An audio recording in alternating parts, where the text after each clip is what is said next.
श्रीं ह्रीं क्लीं ग्लौं गं गणपतये नमः वरवरद सर्वजनं मे वशमो नये स्वाहा। ॐ ऐं ह्रीं श्रीं श्रीमात्रे नमः शिवशक्त्यैकरूपिण्यै ॐ नमः शिवाय। ॐ श्रीगुरुभ्यो नमः। मुगिलचल्लवेणुगोपालदत्तात्रेय नमः। ॐ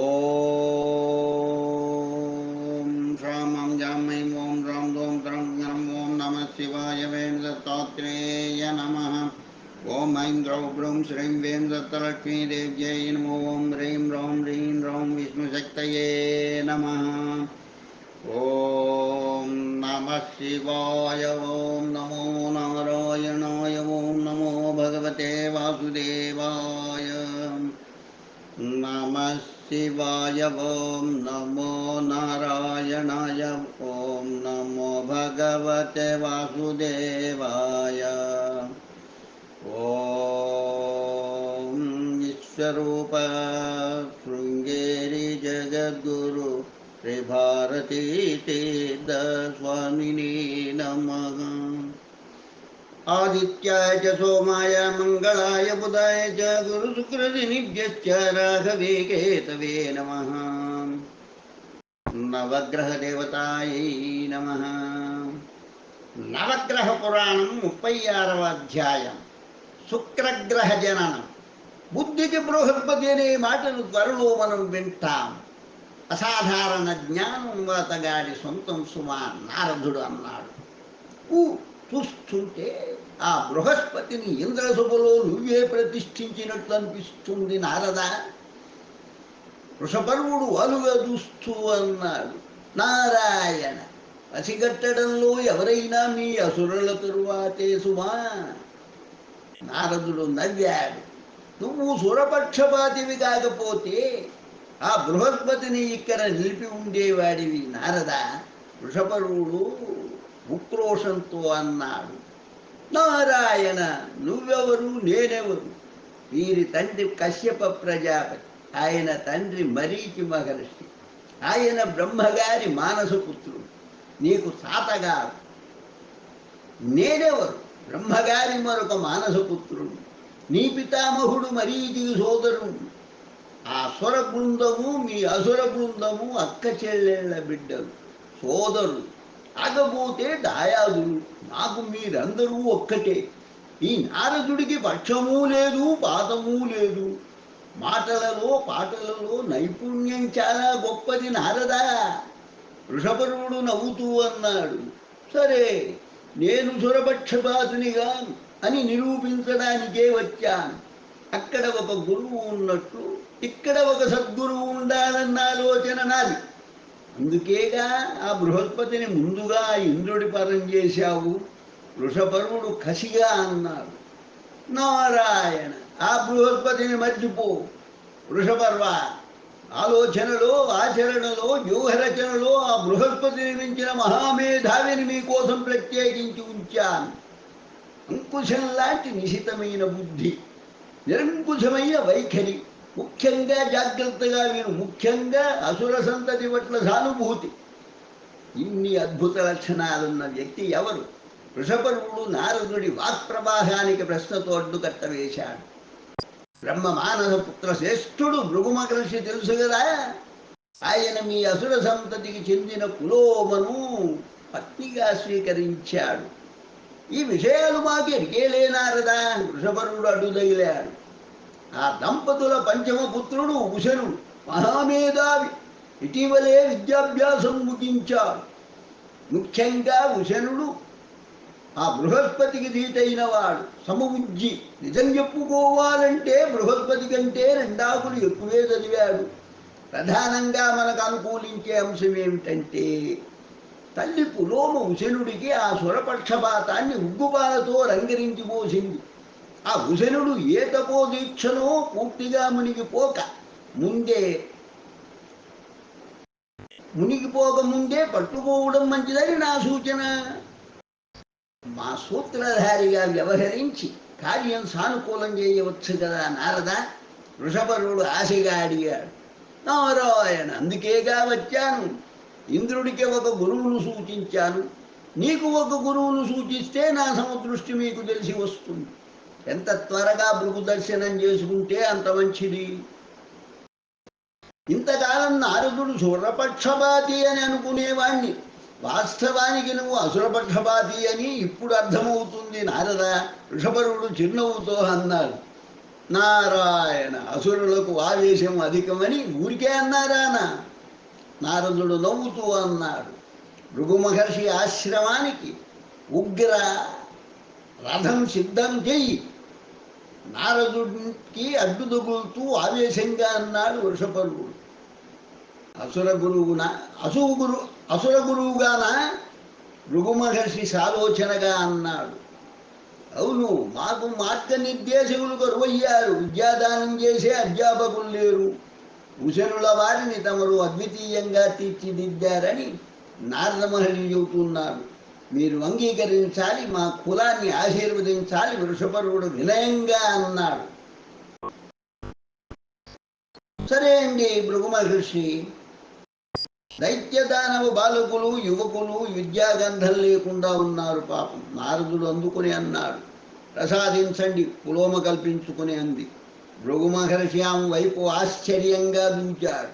పులోమ చిరునవ్వు నవ్వింది. ఇలాంటి భవిష్యత్తును దృష్టిలో ఉంచుకునే ఉశనుడు ఇలాంటి పుత్రుని ప్రసాదించమని మిమ్మల్ని అడిగాడు. నాన్నగారు, అంతవరకు మౌనంగా ఉన్న ఉశనుడు అన్నాడు. అమ్మ సంకల్పాన్ని ఆచరణలో పెడదాం నాన్నగారు. భృగు మహర్షి తల పంకిస్తూ చిరునవ్వు నవ్వాడు.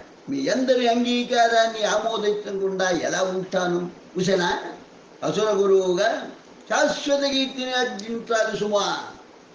మీరు అనుగ్రహించిన విద్య నాకు ఆ కీర్తిని తెచ్చిస్తుంది నాన్నగారు. ఉశనుడు వినయంగా సగర్వంగా అన్నాడు. అసుర కులం మీ దంపతులకు శాశ్వతంగా రుణపడి ఉంటుంది మహాత్మా. వృషపర్వుడు భృగుడికి పాదాభివందనం చేశాడు. మాత దీవించండి అంటూ పులోమ పాదాలు స్పృశించాడు. వృషపర్వ, ఉశనుడిని రాక్షస గురువుగా అభిషేకించడానికి రేపు దివ్యమైన ముహూర్తం, నారదుడు హెచ్చరించాడు. శుభమస్తు, శీఘ్రం వృష.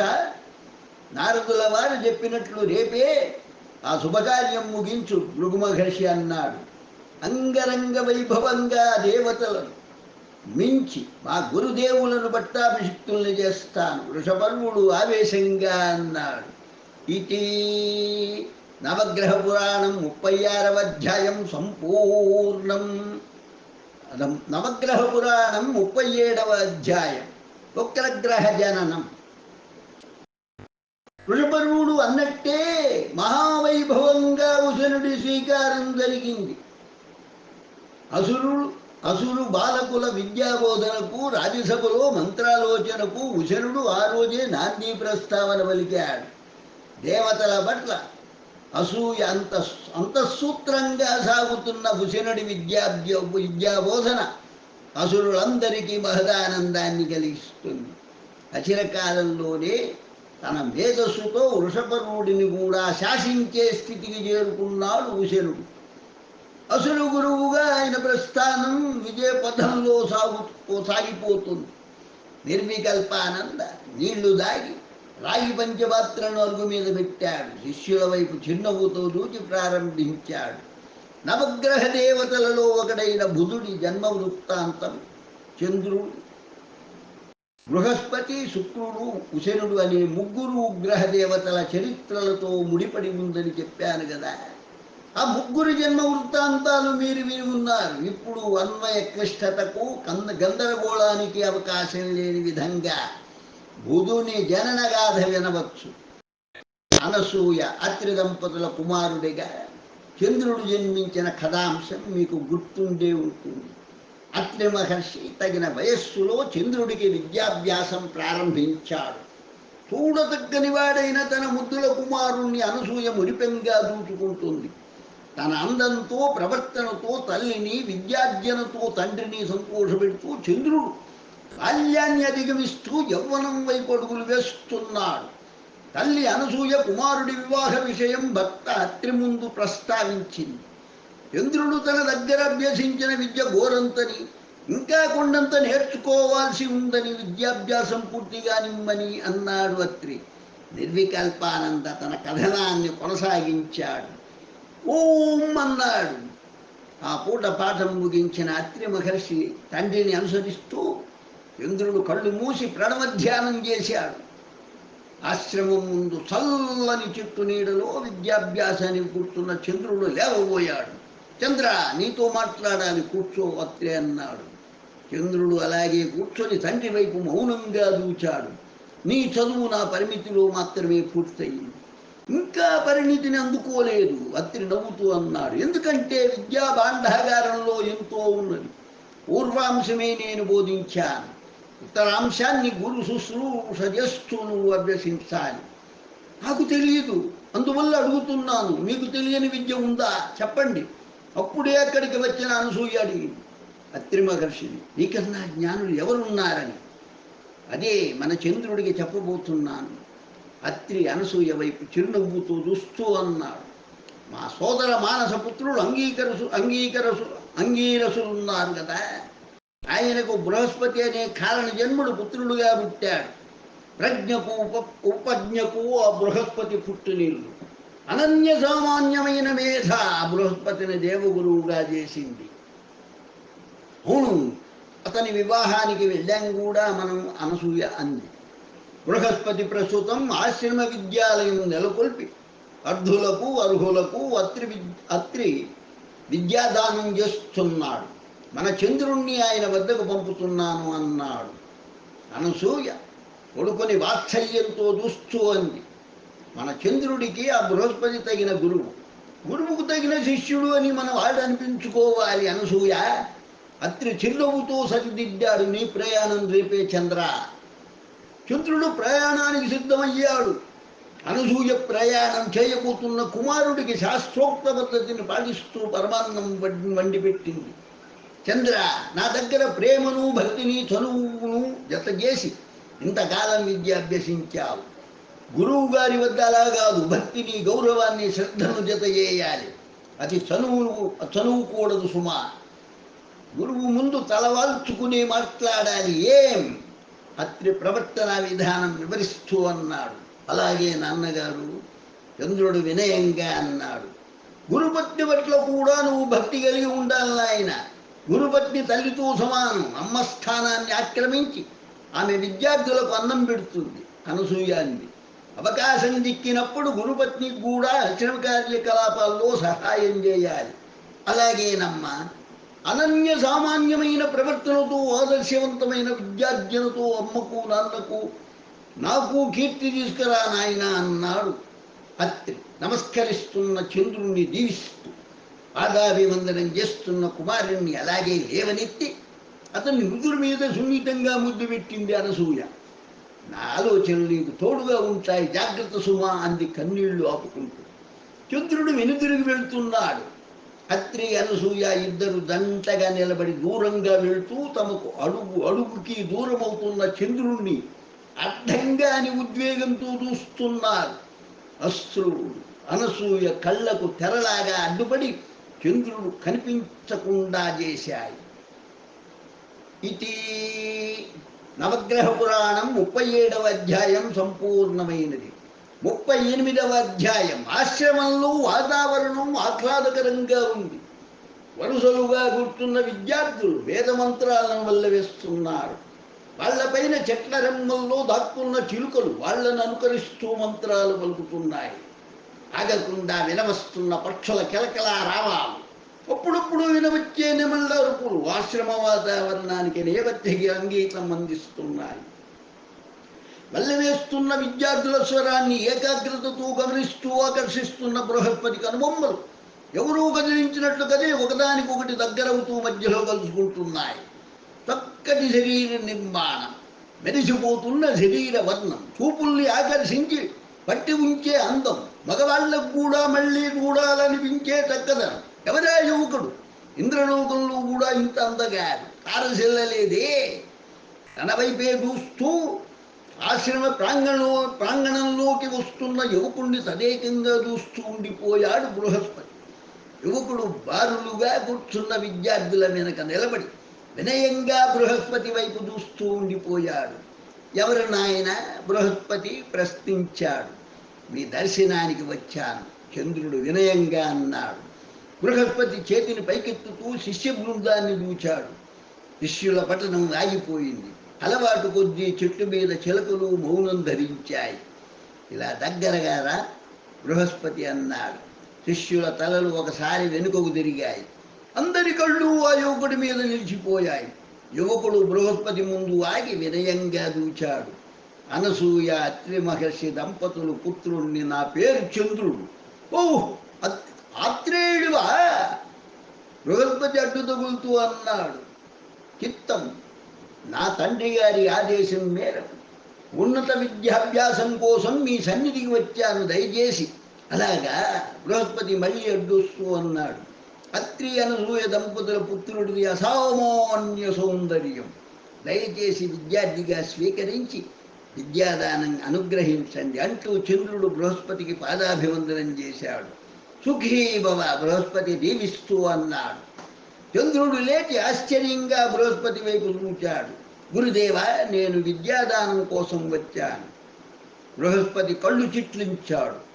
తన ఆశీర్వాదంలో సందర్భ శుద్ధి, సమయస్ఫూర్తి, ఔచిత్యము లోపించాయని చంద్రుడు పరోక్షంగా గుర్తు చేస్తున్నాడు. ఆయన మొహం మీద చిరునవ్వు మెరిసింది. అవును, విద్యార్థికి సుఖం ఉండకూడదు. బృహస్పతి తనను దిద్దుకుంటూ అన్నాడు. కుడి చేతిని పైకెత్తి చంద్రుడి ముఖంలోకి చిరునవ్వుతో దూచాడు. సకల విద్యా ప్రాప్తిరస్తు. ధన్యోస్మి. చంద్రుడు పునరభివాదం చేస్తూ అన్నాడు. చంద్ర, అనుష్ఠానాలు పూర్తి చేసి మార్గాయాసం తీర్చుకో. తదనంతరం అనుష్ఠానాలు మార్గంలోనే పూర్తి చేసుకున్నాను. ఈ ప్రశాంత వాతావరణంలో అడుగుపెట్టగానే మార్గాయాసం మాయమైపోయింది గురుదేవ. ఆశ్రమాన్ని కలయ చూస్తూ అన్నాడు చంద్రుడు. బృహస్పతి చిరునవ్వు నవ్వాడు. సంతోషం నాయన. అత్రి మహాశయులు కుశలమే కదా? నాన్నగారు కుశలంగా ఉన్నారు. సాధ్వి అనసూయాదేవి నాన్నగారి సేవే అమ్మకు సత్కాలక్షేపం. గురుదేవ, చంద్రుడు నవ్వుతూ అన్నాడు. ఆ ఆదర్శ దంపతులు అదృష్టవంతులు. వాళ్ళ పుత్రుడైన నువ్వు అదృష్టవంతుడివి. సరే చంద్ర, అలా కూర్చుకో. సాయంత్రం నిన్ను ప్రత్యేకంగా పరీక్షిస్తాను. నువ్వు ఆర్జించింది, నీ వద్ద ఉన్నది ఏదో తెలుసుకుంటాను. లేనిది, అవసరమైనది నిర్ణయిస్తాను. బృహస్పతి చిరునవ్వుతో అన్నాడు. ఆయన చూపులు ఆశ్రమం వైపు తిరిగాయి. ఒక యువతి నీటి పాత్రతో చకచకా వచ్చి చంద్రుడికి తాగడానికి నీళ్లు అందించింది వినయంగా. ఆశ్రమ పరిచారిక పుంజిక స్థల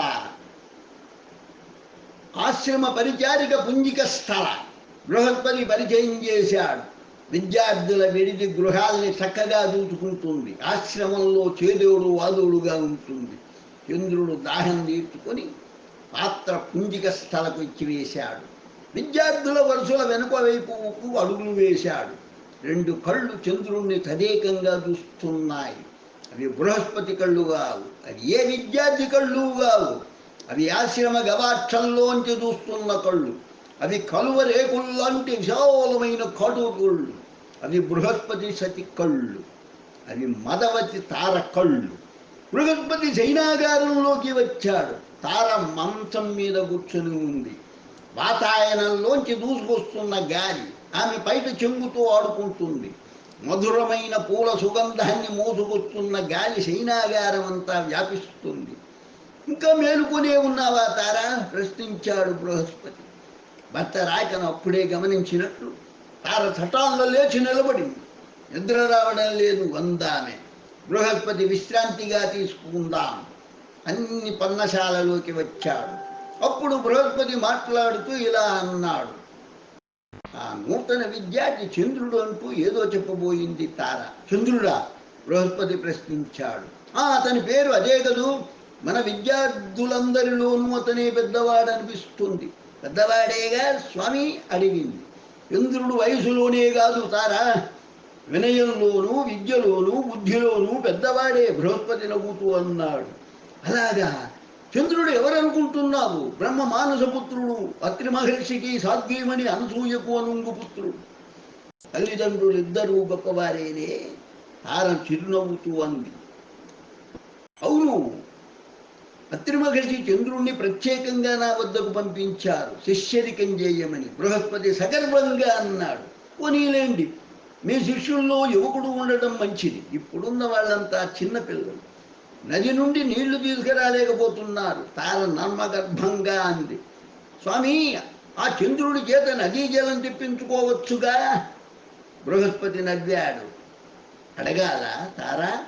గురుకులవాసం చేసే విద్యార్థులకు గురు శుశ్రూష ఎంత ముఖ్యమో గురుపత్ని సేవ కూడా అంతే ముఖ్యం. తార అసంకల్పితంగా తృప్తిగా నిట్టూర్చింది. పడుకోతారా? మళ్ళీ వేకుదామనే లేవాలి. బృహస్పతి ఆమె చేతిని సున్నితంగా లాగుతూ అన్నాడు. తార మంచం దిగి నిలబడింది. కాసేపు తోటలో తిరిగి త్వరగా వచ్చేస్తాలేండి అంటూ తార భర్త మాట కోసం ఎదురు చూడకుండా వెలుపలికి నడిచింది. ఇది నవగ్రహ పురాణం 38వ అధ్యాయం సంపూర్ణం. నవగ్రహ పురాణం 39వ అధ్యాయం. చల్లటి గాలి ఒక్కసారిగా తార ముంగురుల్ని పలకరించింది. తోటలో నడయాడుతున్న తారలో ఏవో ఆలోచనలు వికసిస్తున్నాయి. ఎందుకో నిద్ర రావడం లేదండి భర్తతో ఆమె. అయితే తనకు ఎందుకు నిద్ర పట్టడం లేదో తారకు తెలుసు. నూతన శిష్యుడుగా వచ్చిన అందాల చంద్రుడు అతనికి తనకు తెలియకుండానే తనకు దగ్గరవుతూ నిద్రను దూరం చేస్తున్నాడు. నీకు కోరిన పురుషుడు భర్తగా లభిస్తాడంటూ వరమిచ్చినాడు బ్రహ్మ. ఆ పురుషుడు బృహస్పతి అని కూడా చెప్పాడు. కానీ తనకు భర్తగా రావాలని కోరుకున్న పురుషుడు బృహస్పతి కాదని చంద్రుడని అనిపిస్తుంది తారకు. బ్రహ్మ అనుశాసనాన్ని నమ్మి బృహస్పతి కోసం అన్వేషిస్తూ తిరిగి తను తప్పు చేసిందా? తనలో అర్థం లేకుండా పుట్టుకొస్తూ కల్లోలపరుస్తున్న ఆలోచనల దాడిని తప్పించుకునే ప్రయత్నంలో తార చకచక అడుగులు వేసి మలుపు తిరిగి అప్రయత్నంగా ఆగింది. ఎదురుగా విద్యార్థుల విడిది పర్ణశాలలు అనిపిస్తున్నాయి. ఆ పర్ణశాలలో ఎక్కడో నిద్రపోతూ ఉంటాడు చంద్రుడు. తార అప్రయత్నంగా నిట్టూర్చి వెనుదిరిగి ఆశ్రమం వైపు అడుగులు వేయసాగింది. తన చుట్టూ వ్యాపిస్తూ తన మీద దండయాత్ర సాగిస్తున్న పిల్లగాలుల్ని, పూల వాసనల్ని తట్టుకొని భరించే శక్తి లేని తార ఆశ్రమంలోకి వెళ్ళి తలుపు మూసింది. విద్యార్థులందరూ 2 వరుసలుగా భోజనాలకు కూర్చున్నారు. ఎదురెదురుగా ఉన్న విద్యార్థుల వరుసలకు అభిముఖంగా బృహస్పతి కూర్చున్నాడు. అందరి ముందు అరిటాకులున్నాయి. బృహస్పతి విద్యార్థుల్ని పరిశీలనగా చూస్తున్నాడు. తార వడ్డన ప్రారంభించబోతూ బృహస్పతి వద్దకు వచ్చింది. సనాతన, చంద్రుడేడి? బృహస్పతి ఒక విద్యార్థిని అడిగాడు. ఇంకా రాలేదు గురువు గారు, సనాతనుడు అన్నాడు. ఎవరు? చంద్రుడా? అందరి ముందు ఉన్న పాత్రలో నీళ్లు పోస్తున్న తారంది. ఇందాక నీళ్లు ఒలికిపోయాయి, నదికి వెళ్ళి నీళ్లు తీసుకురమ్మన్నాను. భోజన సమయం కదా. బృహస్పతి విద్యార్థుల పాత్రల్లో నీళ్లు పోస్తూ ఆ చివరికి వెళుతున్న తారతో అన్నాడు. భోజనం చేసి వెళ్ళమన్నాను స్వామి. అయితే నీళ్లు తెచ్చాక నెమ్మదిగా భోజనం చేస్తానన్నాడు. మీరు కానివ్వండి, వచ్చాక చంద్రుడు నేను భోజనం చేస్తామంది తార. భోజనశాల గుమ్మంలో ఆగి చంద్రుడు దడబడాయిస్తూ ఉంచాడు. ఎదురెదురుగా దగ్గరగా 2 విస్తర్లు వేసి ఉన్నాయి. ఒక విస్తరిలో పదార్థాలున్నాయి. రా చంద్ర, ఆ విస్తరి నీదే, నీకోసమే వడ్డించి ఉంచాను. గురుపత్ని కంఠం వినిపించి చంద్రుడు తల తిప్పి చూచాడు. ఒక చేత్తో పాత్ర, మరో చేత్తో గరిట పట్టుకొని వస్తుంది తార. విస్తర్ల దగ్గర ఆగి తార తల తిప్పి చూచింది. చంద్రుడు గుమ్మం వద్దే ఉన్నాడు. తార నవ్వు అతన్ని చెవుల్ని తాకింది. ఏమిటి అలా చూస్తున్నావు? నన్నా విస్తరినా? మీరు మొదట. చంద్రుడు విస్తర్ల వైపు చూస్తూ ఉన్నాడు. మనిద్దరం కలిసి భోజనం చేస్తున్నట్లు మీ గురువు గారికి చెప్పాను. రా చంద్ర, తార కంఠంలో ఆజ్ఞ ధ్వనించింది. చంద్రుడు విస్తర్ల వద్దకు అడుగులు వేశాడు. తార అతని వైపు చిరునవ్వుతూ చూచింది. ఏమిటి చంద్ర, అడుగులు అడుగు వేస్తూ నడుస్తున్నావు? ఆకలిగా లేదా అని అడిగింది తార. తార అతని వైపే చూస్తుంది. ఒక్క క్షణం, నేను కూడా వడ్డించుకుంటానేం అంటూ విస్తరి వైపు వంగింది. 2 చేతుల్లోనూ ఉన్న పాత్రలను చూపుతూ అంది తార చిరునవ్వుతో. ఇది నవగ్రహ పురాణం 39వ అధ్యాయం సంపూర్ణమైనది. నవగ్రహ పురాణం 40వ అధ్యాయం. చంద్రుడప్పుడు తారను చూచాడు. చంద్ర, తార హెచ్చరించింది. చంద్ర, తార హెచ్చరించింది. తన విస్తరిలో వడ్డించడం ముగించి కూర్చుంది తార. చంద్రుడు ఆమె ఎదురుగా తన విస్తరి ముందు కూర్చున్నాడు. ఎలా ఉంది? వంట రుచిగా ఉందా? తార ఉన్నట్టుండి అడిగింది. తార ప్రశ్నతో ఉలిక్కిపడిన చంద్రుడు భోజనం చేయడం ప్రారంభించాడు. తనను చూస్తూ విస్తరి వైపు చూడకుండా భోజనం చేస్తున్న చంద్రుణ్ణి చిరునవ్వుతో గమనిస్తూ భోజనం చేస్తుంది తార. మీ అమ్మగారు మహామహిళ అని చెప్తూ ఉంటారు మీ గురువు గారు. తార చంద్రుడి మొహంలోకి చూస్తూ అంది. అవును, చంద్రుడు మెల్లగా అన్నాడు. మీ అమ్మగారు అందగత్తె అని కూడా విన్నాను. తార మళ్ళీ అంది. అని చంద్రుడు అన్నాడు. నిజమేనా? మీ అమ్మగారు అందంగా ఉంటారా? తార తినడం అడిగింది. అమ్మ చాలా అందంగా ఉంటుంది, చంద్రుడు గొంతు పెగల్చుకొని అన్నాడు. తార మాటలతనలో తాత్కాలికంగా పుట్టిన బెరుకుని చెరిపివేస్తున్నాయి. నాకంటేనా? తార నవ్వుతూ అంది. చంద్రుడు తలెత్తి చూచాడు. చెప్పు చంద్ర, మీ అమ్మగారు అందంగా ఉంటారా? నేను అందంగా ఉంటానా? తార మళ్ళీ అడిగింది. చంద్రుడు మాట్లాడకుండా తార మొహంలోకి చూస్తూ ఉండిపోయాడు. తార చిన్నగా నవ్వింది. చెప్పవు? ఇద్దరు అందంగా ఉంటారు. చంద్రుడు తడబడుతూ అన్నాడు. తార పగలబడి నవ్వింది. పిచ్చి చంద్ర అంది నవ్వు ఆపి. తిను అంది చంద్రుణ్ణి విస్తరిని చూస్తూ తార. కడుపు నిండింది. చంద్రుడు మెల్లగా అన్నాడు. తార ఎంగిలి విస్తర్లను తీసుకొని పైకి లేస్తుంది. తార నడుస్తూ వెళ్తుంది. పొలని గట్టున నడుస్తున్న హంస గుర్తుకు వచ్చింది చంద్రుడి. వెనుక నుంచి తార సౌందర్యం ఇనుమడించి కనిపిస్తుంది. తను సిగ్గుపడుతూ మర్యాద కోసం ఇద్దరూ అందంగా ఉంటారు అన్నాడు గాని అమ్మ అందం వేరు, తార అందం వేరు. ఏదో పిలుపు వినిపించి చంద్రుడు తటాలన వెనుదిరిగి చూచాడు. అతని చూపులు తోటలో ఆత్రంగా వెతికాయి. చెట్ల కింద, పొదల కింద, పొదరిండ్ల కింద చీకటి దోబూతులాడుతుంది. చీకట్లో పొంచి ఉందా ఆమె. తనలాగే నిద్రకు దూరమై మనసును గెలికే మధురమైన ఊహలకు దగ్గరై తనలాగే ఆమె కూడా తోటలోకి వచ్చిందా? చంద్రుడు అక్కడ ఇక్కడ నక్కి దక్కున్న చీకట్లో ఆమె కోసం ఆశగా అతృతగా వెతుకుతూ చప్పుడు చేయకుండా తిరుగుతున్నాడు.